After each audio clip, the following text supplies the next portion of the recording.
मारण्यामध्ये आहे आणि नेमक्या आरोपींची पार्श्वभूमी काय?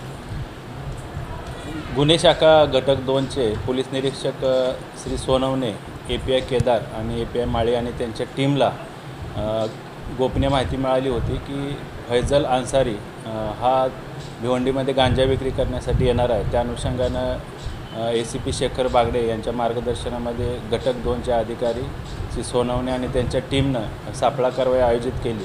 त्यामध्ये फैजल अन्सारी आणि त्याच्यासोबत अनवर अन्सारी आणि अब्दुल अन्सारी अशी 3 इसमांना ताब्यात घेण्यात आलं।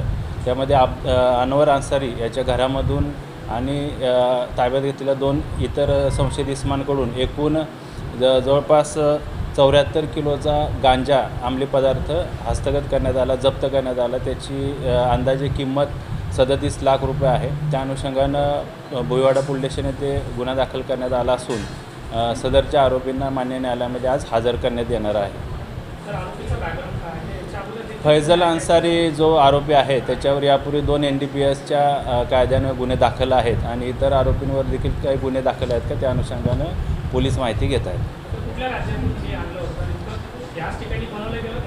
प्राथमिक चौकशीमध्ये फैजल या आरोपीनं सदरचा गांजा हा ओरिसा राज्यातून आणल्याची प्राथमिक माहिती मिळाली आहे।